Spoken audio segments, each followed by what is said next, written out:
Good morning, East Castle Place. How's everybody doing out there? Welcome to this edition of Coffee with Tyler. Hope everybody's doing well out there. Hope everybody has their favorite cup of coffee. I treated myself this morning to my cold brew, as I sometimes do, and join me in the first sip.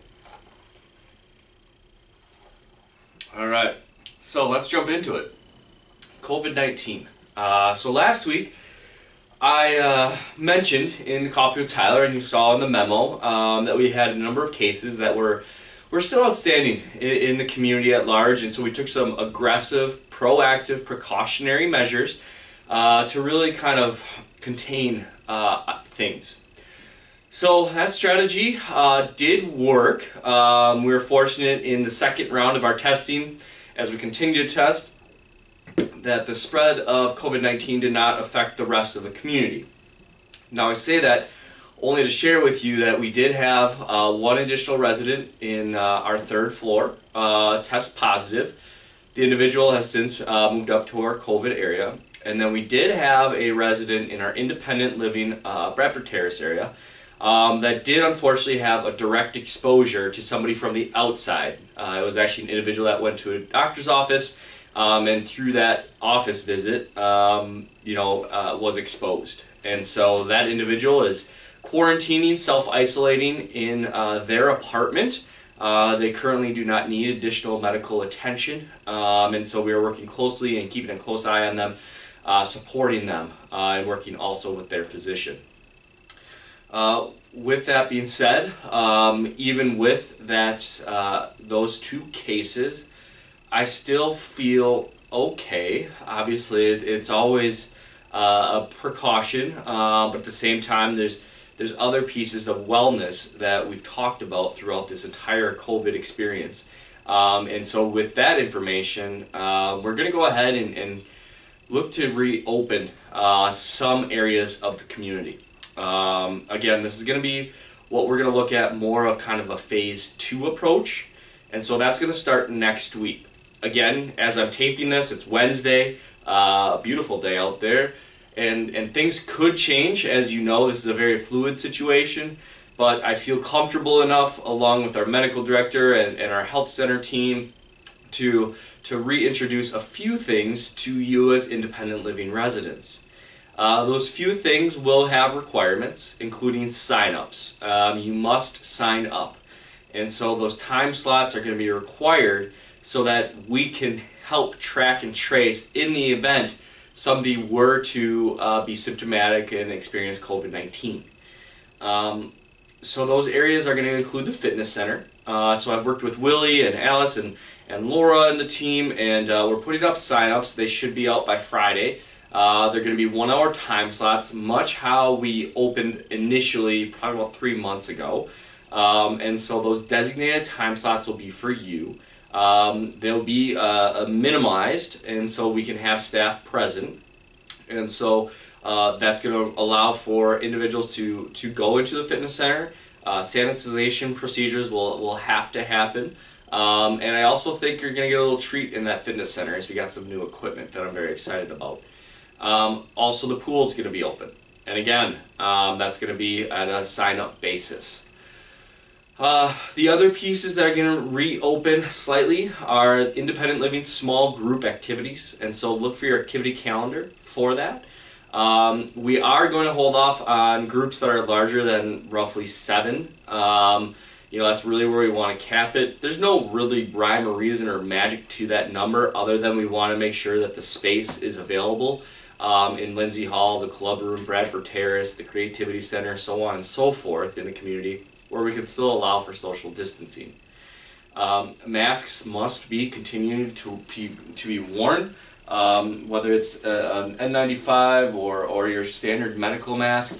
Those have to be worn. If I unfortunately see residents that walk around the community and are not adhering to that mask request, we may have to take, unfortunately, preventative measures in taking a step back. So again, it takes all of us. We're all in this together, as East Castle Place strong, as we've always said. And so it's really up to us as a community to make sure we're taking the steps to be diligent and persevering through all of this. The weather is gorgeous out there. I know a couple of you mentioned, Tyler, is it okay if I take walks outside? By all means, please do take advantage of the beautiful, beautiful weather this week and weekend. Please do that. Get that one last look at the lake before maybe that four-letter word starts flying, the snow. Just kidding. Hopefully that holds off for a bit yet. But it is a beautiful day out there. It's a beautiful week, so please enjoy that outside weather. Again, I know Laura and the team have gone back to the activity packets. That's something we're going to continue as we still look to reopen the community. I still am just going to, at this time, kind of discourage those large group gatherings and minimizing the time spent speaking and having close contact with each other. Again, just that proactive precaution approach, but again, that's up to you. You are independent, you do make your choices, but again, from my standpoint, I will address it if I see residents that are visiting without masks on, if there's large group gatherings in apartments, things of that nature. But at the same time, if you want to play that and have a socially distanced cocktail in your apartments with a small group, that's going to be at your prerogative. I'm not going to condone it. I'm not going to encourage it. But at the same time, I'm going to ask you to do your part. And so, of course, if you do have any symptoms of COVID-19 or any flu-like symptoms, I need you to stay isolated. I need you to let the front desk or Teresa know or myself know so that we can address that. The one thing that has been coming up quite a bit that I just want to ask your assistance on. A few. And I think I'm saying this because I see it as a continued trend and something that, of course, I'd love to support, but it's very difficult, and that is rapid COVID testing here on site. So as independent living residents, I need you to work directly with your physicians.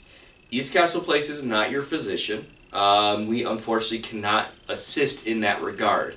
So you, as residents, should be working directly with your physician if you are experiencing any symptoms of COVID-19 or flu-like symptoms. Of course, if you've been in contact with somebody from the community that has had COVID, we're going to work with you and talk with you and make sure you're tested.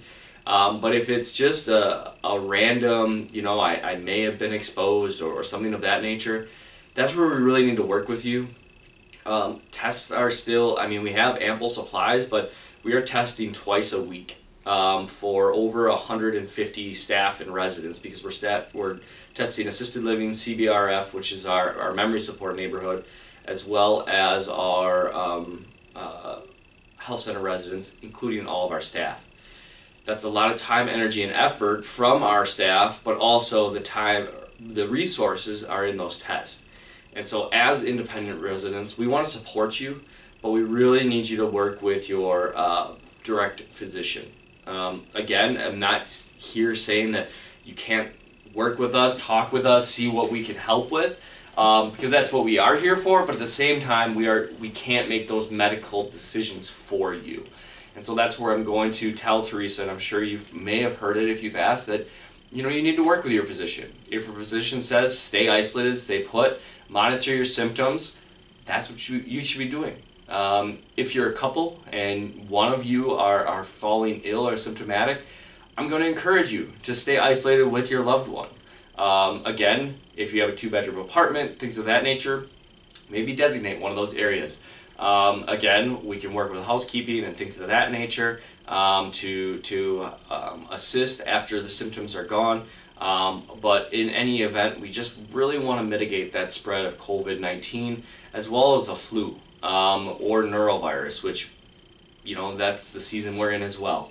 And so it's going to be a very interesting time over the next couple of months, but I'm optimistic as always, and we will get through that. So if there's questions or concerns, please let myself know, let Teresa know. We're here for you.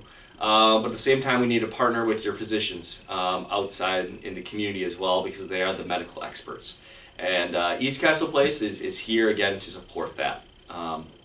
But I encourage you, talk with your physicians, and again, we're happy to bring up, just like last year in any flu type situation, if you're not quite feeling well, a little queasy, we're happy to bring up the white sodas, the saltine crackers, the broth-based soups, all that. That's no problem whatsoever. So please, let's all do our part. I can tell you that our staff are doing their part, being held out. I can tell you that 95% of the staff that were out with COVID-19 positive tests are back to work after their isolated time periods and are back in action, which I'm very excited about. And we're working together with our staff on a continued basis. Again, feel comfortable that our staff are being tested on a regular basis, and any employee that is symptomatic will be tested and will be held out until they are cleared by our team. So you'll see a memo tomorrow on Thursday really listing all this out more in black and white. Again, I appreciate some of the feedback I received last week. I know I sent a long memo on Monday. When I followed up with a Thursday memo, again, trying to be as transparent with you as possible, also knowing that there's HIPAA related information and privacy things that I need to maintain with our residents at large as well. Same thing with employees, but do know that in the event that you did have direct exposure to somebody inside the community, you would be contacted for testing and symptom management. With that, that's the initial phase. Like I said, reopening in parts of the community. We'll see how that goes.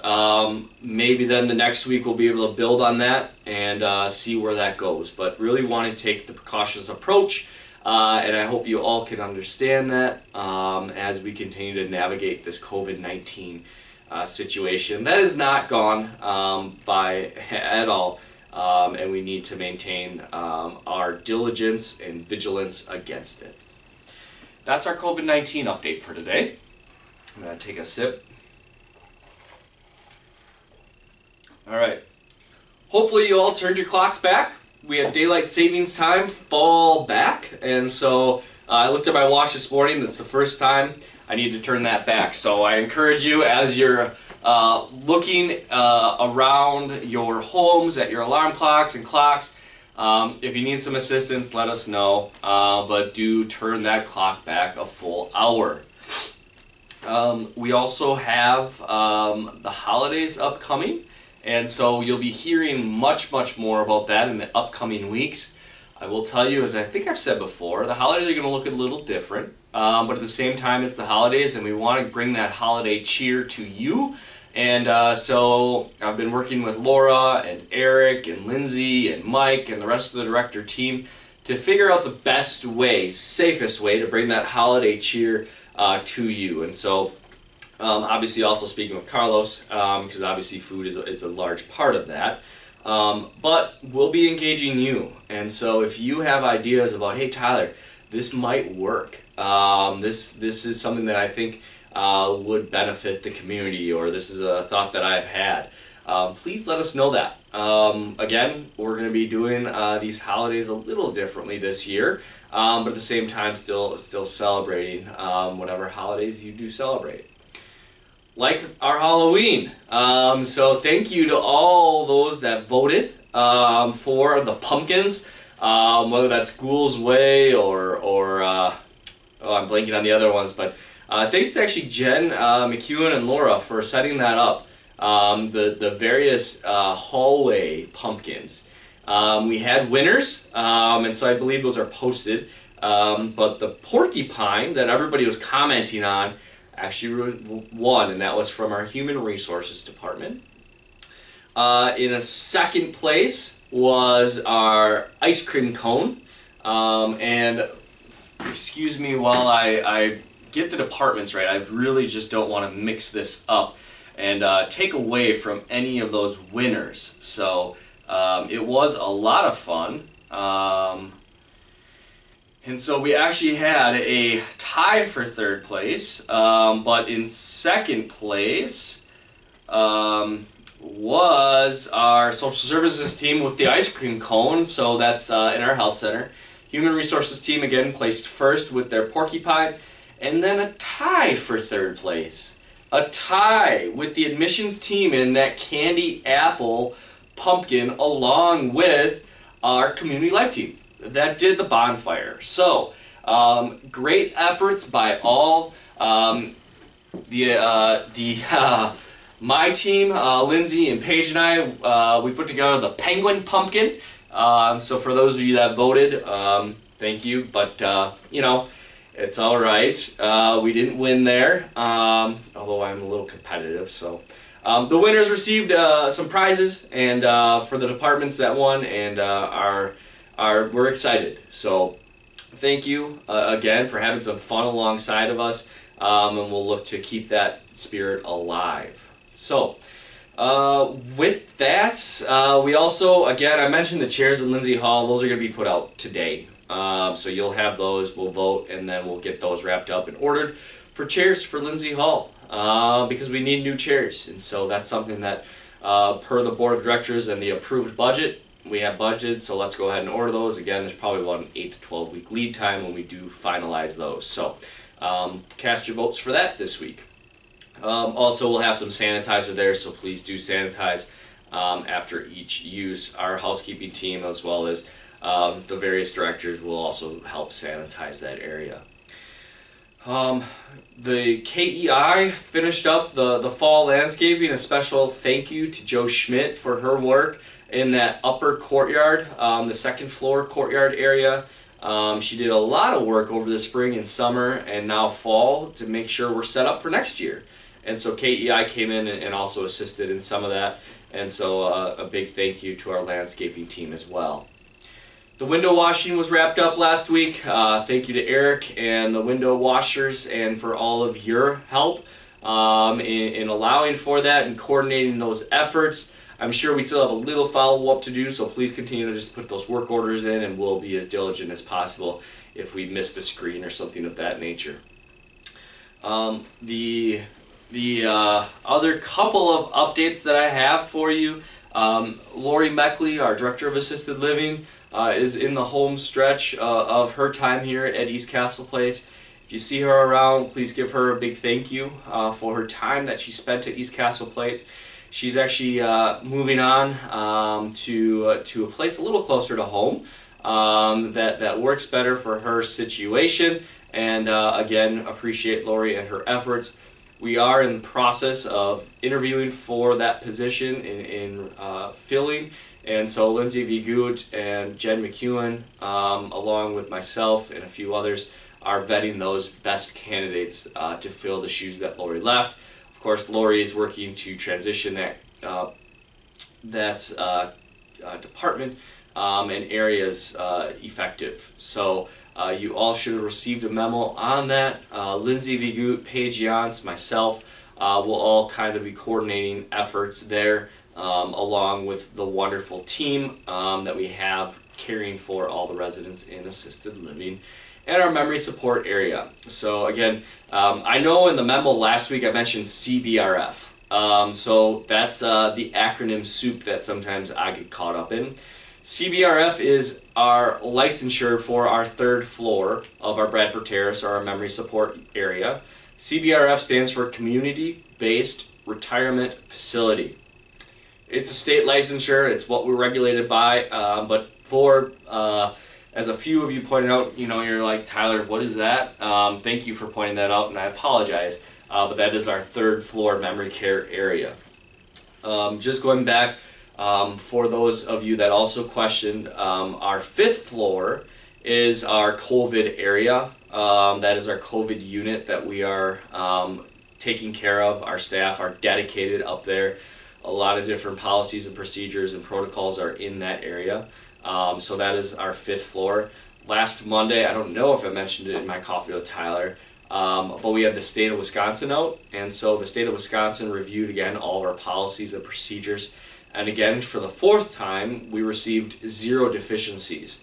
And so again, credit to Lindsay and the staff for taking such great care of our residents in such a tough time in a stressful situation. So again, credit to our wonderful, wonderful staff that just continue to amaze me in their efforts, continue to just do an outstanding job in pretty significant, stressful times. And so with that, please do continue your words of encouragement. They go such a long way. The words of encouragement I received really do help. So thank you to that. As always, I'm optimistic. I know that times can be tough. I know that this is a drag, so to speak, but nonetheless, we're going to get through this. We're going to be stronger on the other side. With that, I know it's kind of a brief update this week, but that's okay as well. Of course, if there's questions, concerns, you know where I am. You have my phone number, my email address, and so I encourage you to leave your email addresses at the front desk, and we can gather those. I know that the Community Life Department does have a number of them, but if you need an updated email address, we'd like those as well, so that we can send some of that email communication out. Lastly, just the little personal note.